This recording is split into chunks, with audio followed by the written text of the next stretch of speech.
So today's project is going to be the half and half apron, and it's called the half and half apron because it's half one color, half the other color, and it is a half apron. This is what it looks like when it's all done. So it's the kind of apron that's easy to just tie on and off if you're doing an art project or you're baking or you're cooking or you're whatever. Sometimes when I'm sewing, I like to wear this apron just so I can know where my scissors are or my phone is.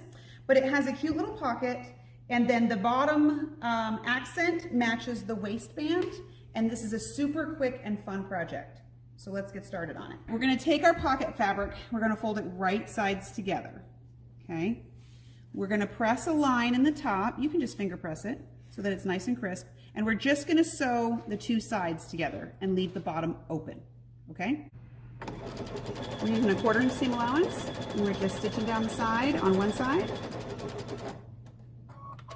And we're gonna take it out.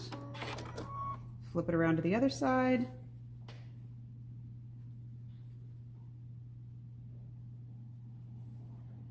And sew a 1/4 inch seam allowance. All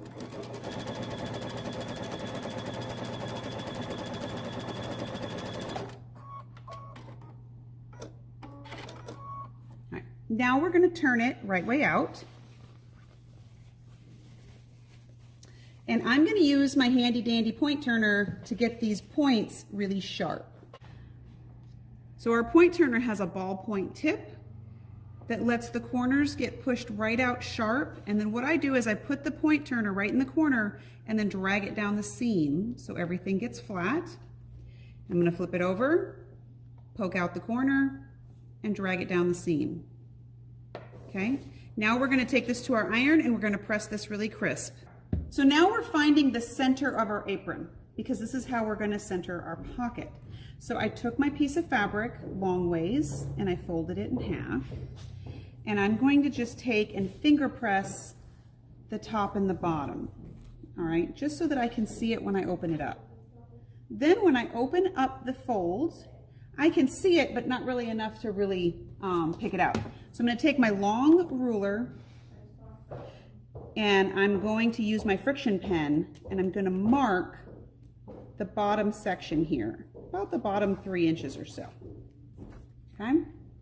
Now what I want to do is I want to line my pocket up. The directions give you exactly the line up, but I'm going to use my ruler and I'm just going to mark a little line with my friction pen where my fancy new apron is going to lay. Okay.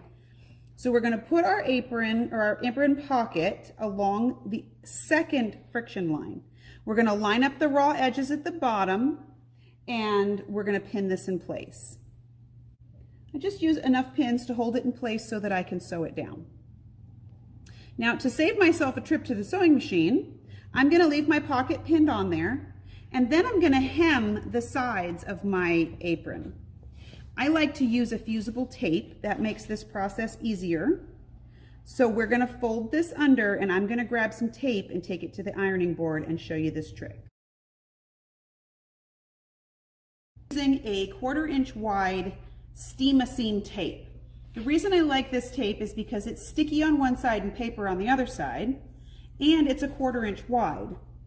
So I'm just going to stick this down along the edge of my apron side, and it's just a little tacky so it'll stay in place. Rip that section off and I'm going to stick it down. Now I'm going to take this to my iron and I'm going to iron it and you're going to see where the magic happens, okay?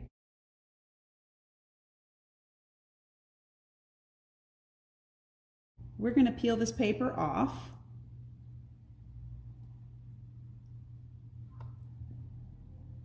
And if you roll the paper back on itself, it comes off really clean. And now the tape that's on here is just a little bit tacky. So you can fold this side over and stick it down. And when you iron it, it will be glued a 1/4 inch hem. And it's stuck down there really good. Okay, so now it's really on there. Now to make a clean edge, we're going to roll this over one more time. But since it's glued under on the first round, this second fold over is really easy, and it's really easy to get that 1/4 inch roll because the tape gives it just enough extra little body that it stays down, okay? We're gonna take our 2 long strips, which we've cut in the beginning section, and we're gonna make a 45-degree angle. Now here's some tips on making an angle. This is if you're making binding or you're making bias tape or whatever you're gonna make. If you wanna make a long continuous piece, you need to sew on the diagonal. Now, if I sew a diagonal this way, I always test it before I start doing it. If I sew my diagonal this way and I fold it, now I just have a fold. If I put my fabric this way and then sew my diagonal like that, now I have a long strip, okay? So just to give yourself some peace of mind, what I do is I take a ruler and I line up the angle. I'll put this piece of fabric on top of this piece of fabric so I can see both of them. And then I'll take a ruler and I'll line up this point with this point, draw a line with my friction pen,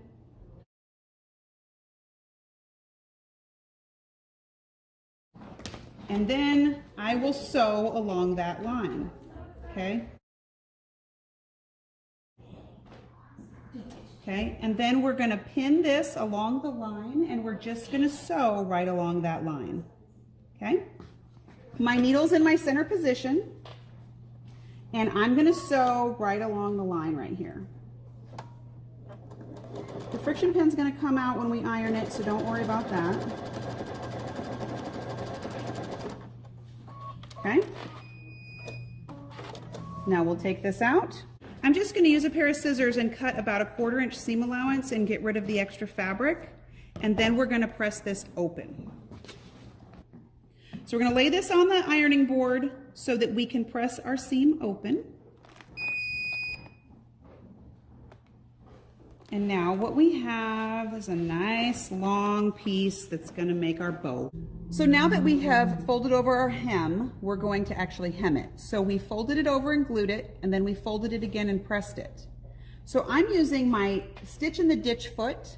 My stitch in the ditch foot has this little like a rudder on the bottom that's meant for quilting so you can stitch in the ditch. So what I've done is I've moved my needle over to the left, and I'm going to take my hem and put the fabric kind of the other side that than we normally stitch it, and I'm going to put that little rudder right next to the fold.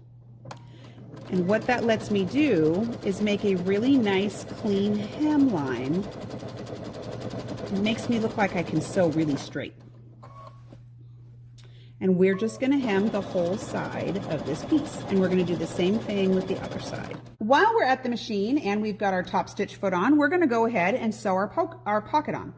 So I'm going to stitch a couple stitches and then back up because I want my pocket to stay in place.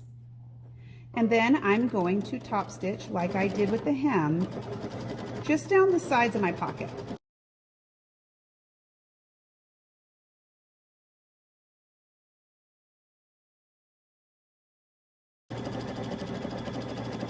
Make sure that you are back stitching at the end, because when you start putting your hands in the pocket, you want it to be really attached. Remember when we marked that friction line in the middle of our apron? This is really important to match up this section. So we're going to take our accent fabric. We have the middle of our accent fabric lined up with the middle of our apron. We're going to lay this on top and pin it. Yes, it's going to hang over on the sides a little bit. That's okay. We will fix that in a minute. I'm just going to pin a couple of places, and I'm going to take it to my machine and I'm going to sew. So now we're going to stitch a 1/4 inch seam allowance along the bottom that we just pinned on. Remember to put your needle back in the middle position if you bumped it over to use your edge stitching foot. Don't break your needle. We're going to stitch through all the layers. What that means is we're stitching through the apron, we're stitching through the accent piece, and we're stitching through the pocket that we pinned on.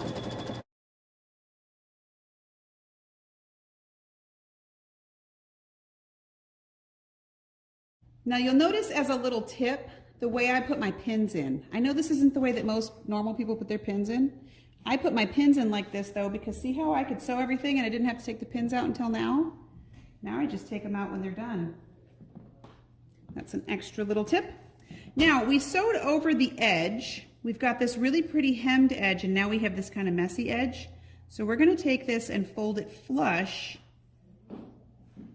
with the hemmed edge we just made. And then we're just going to iron it.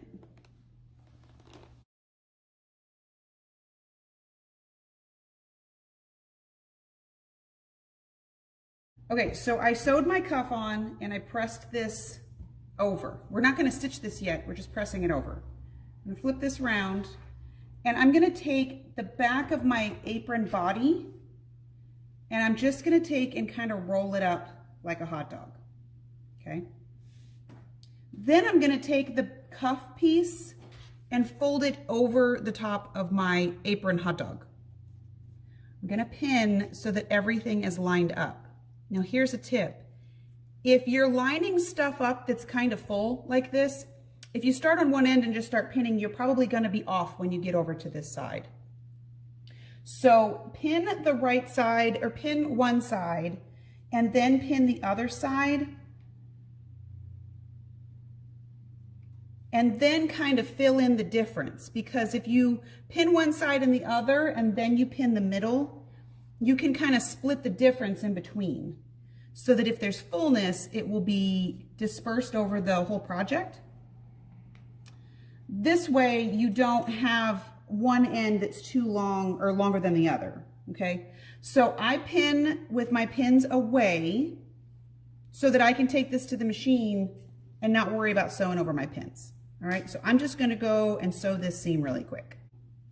So we did a 1/4 inch seam allowance on one side, which means I want to do a slightly larger seam allowance on this seam to catch all of that inside there, and then you won't see these stitches. So I'm not using my 1/4 inch foot this time. I'm using my open foot so that I can see a larger seam allowance.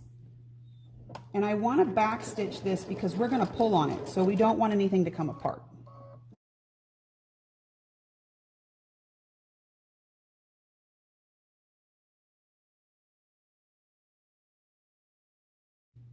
So now we have this weird tubey hot dog, right? So we're going to grab the apron and pull it through the hole. If you already made the hot dog pillowcase, this is the same technique, only instead of putting a cuff, we're still putting a cuff on, but we're putting it at the bottom of the apron instead of the top of the pillowcase. So once you get this turned right way out, now you have a really pretty cuff at the bottom. Now our edges aren't finished because all we did was roll them under and fold them under and iron them. So get everything really smoothed out and then press this really well. And then you just need to sew your side shut. Try to match your seam up with what you already sewed right here, and then it'll look like one continuous piece. Here's an extra little tip when we're pressing this. Since we want the front and the back to be nice and flat, what I do is I just press the seam from one side. I don't press the whole thing. Just press the seam down on the front or the back, it doesn't matter which. Then when you flip it to the back, this, see how this is folded up? It's not very clean because you couldn't see it from the front. So now I'm going to take and pull all of this down away from the seam and press it again. This is a good time for steam. And you'll notice I'm not pressing down to the fold yet. I'm just pressing the seam part. Because once you get your seam really flat, then you can roll the whole cuff down to the bottom, hit it with some steam. So one of the things I hate doing is doing gathers. The traditional way tells you when you're going to gather fabric to do a long basting stitch on your machine and then pull your bobbin to gather your thread. Inevitably, I always break it the first time. So instead, what I have is a heavyweight thread. You can use fishing line, you can use a really fine yarn, something you can zigzag stitch over is what we want, okay? I'm gonna take a length of it and I'm gonna put it at the very top of my apron. I'm gonna turn on a wide zigzag stitch because you're not, and you wanna be very careful not to hit the thread. You wanna zigzag stitch over the thread. So I'll drop my foot, I'll do a tie-off stitch so it can't wiggle away from me. And then right near the top of my apron, I'm going to zigzag stitch over that piece of thread that's right there. Okay, so we take a couple of stitches, we put our thread down in the middle, and we're going to zigzag stitch over the thread. I know this seems weird, but it's cool how fast it happens when you get to the end.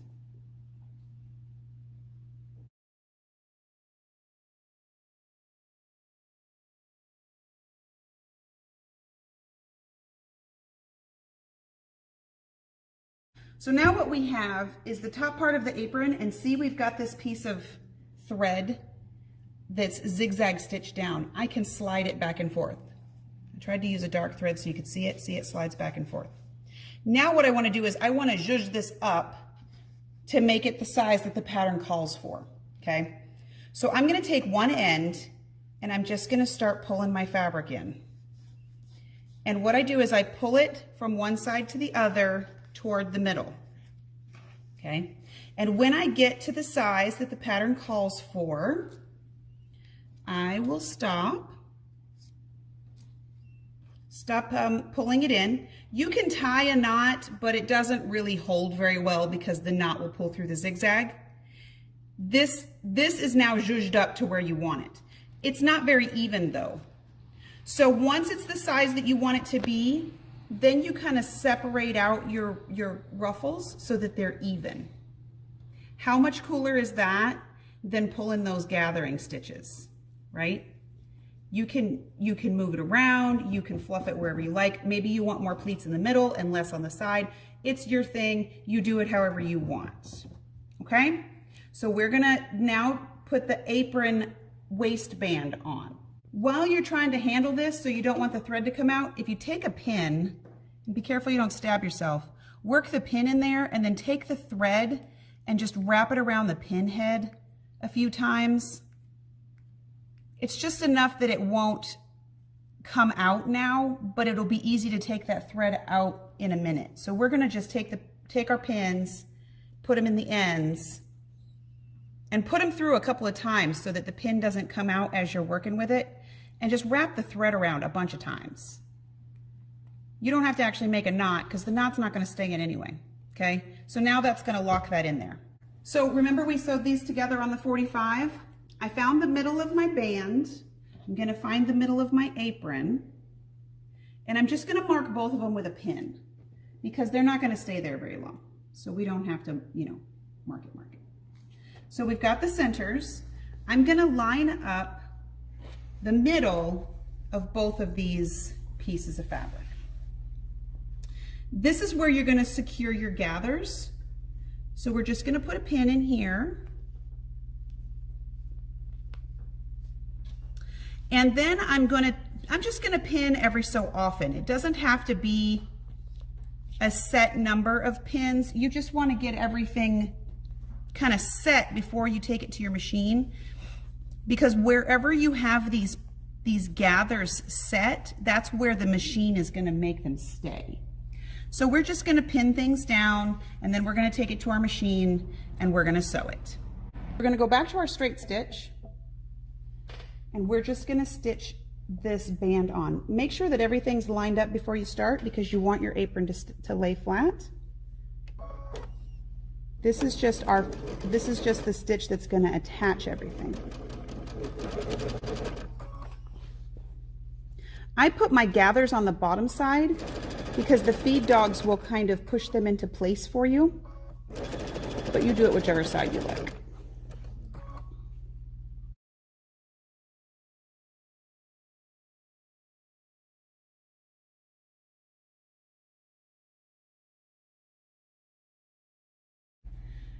You can cut your ties at an angle if you like. If you want to cut a 45-degree angle, you can make that really fancy bow, or you can just pre-hem the ends of your fabric. Take your ties and put them right sides together. And we're going to put a pin and we're going to match the ties all the way down. And we're just going to pin them every so often because we're going to stitch this shut in a second. Match up your raw edges until you get to the apron. And we're going to do this on both sides.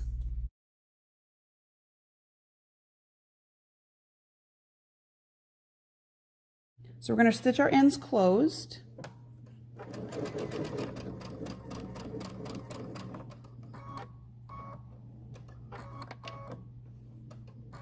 And then we're going to sew up the side of our apron strings until we get to the apron.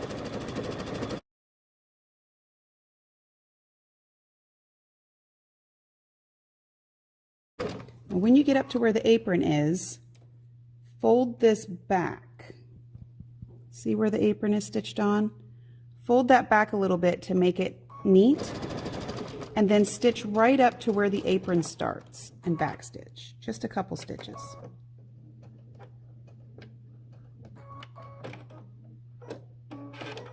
And we're going to do that on both sides.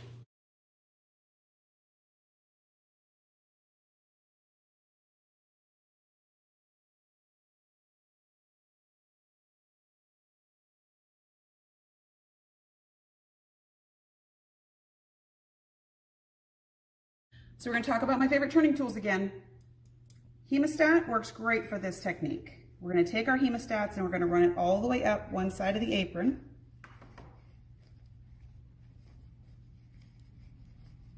And when you get all the way to the end of this weird looking snake, open your hemostats just enough to get the fabric inside there, and then lock them and pull it through.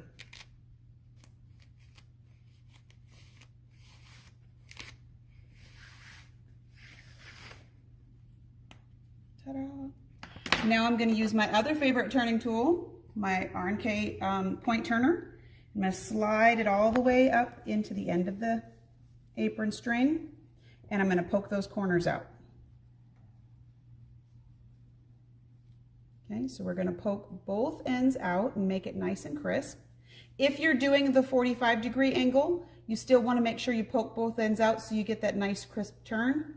And then I take and put the point turner, see if you can, I put the point turner right against the seam as I roll it out of the turned tube, because it kind of pushes the seam out for you before you go to press it. So now we have a nice turned tie, and we're going to press this. Now the last part is to close everything together so we can press it all at the same time. Now since we did that weird gathering technique, we need to take some of our stuff out. So we're going to take the thread that we gathered with, we're going to pull that out. And then we're also going to take a seam ripper and we're just going to pluck out these zigzag stitches that we made. Since they're big and they're loose, they come out really easily. Just remove all those stitches and remove your gathering thread. Okay? So all of this just gets pulled out.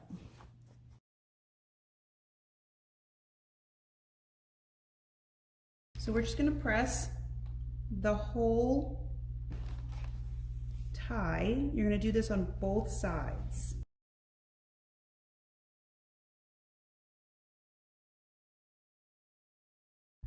Make sure your seam is rolled out to the edge so that it's even all the way down. When you get to the apron, we have this opening that let us turn everything, okay?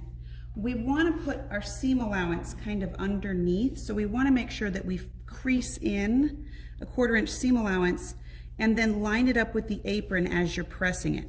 What this is going to do is it's going to close in, it's going to give you a clean edge, and it's going to make the top part of the apron straight. So we're going to fold our crease at the top, and we're going to fold in a seam allowance at the bottom. Try to keep everything nice and flat so that it looks straight when you go to sew it.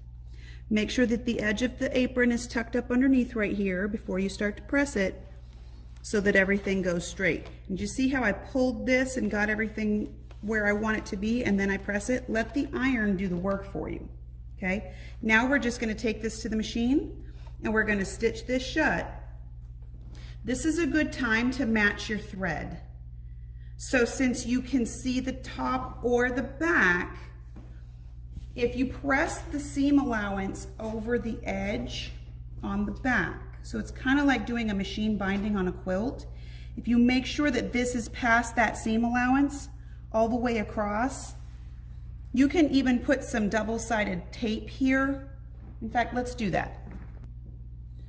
So I'm putting some 1/4 inch fusible tape right along the stitch line that I made. By using the stitch line as your guide for the tape, then you're ensured that you're going to glue over that, okay? So we're gonna use our stitch line to line up our tape. Then I'm just gonna iron it down real quick so that I can get it fused to the iron, or to the apron. Let it cool off a little bit before you pull the paper off. Now when you pull the paper off of this tape, a tip is make sure that the fusible is stuck to the apron before you start to pull it up, okay? And then when you get the paper off the tape, instead of pulling it up, kind of roll it back on itself, like this, because that puts less drag on the tape and is less likely to pull the fusible off the fabric. Then we're gonna fold this over, and by making sure that we're covering the tape, and the tape is covering the seam allowance we already made, or the stitch line we already made, we can be sure that when we stitch this from the front of the apron, we're gonna catch this. Because that's always the thing when you're trying to machine bind or something, right? You don't always hit the back, or you don't always hit the stitches from the front. So we're gonna glue this down, and then I'm gonna take this to my machine, and I'm gonna stitch this in white thread so you can see it, and I'm gonna stitch in that ditch right there. Got my stitch in the ditch foot on, and I wanna stitch right in the ditch of my apron. So I'm gonna set that rudder down in the ditch, do a little tie-off stitch on the end, and then stitch in the ditch.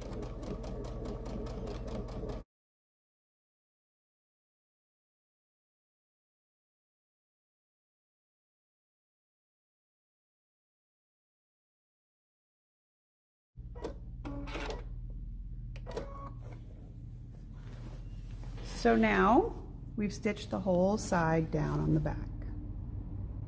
Okay, so now your apron is all done. And it's super cute.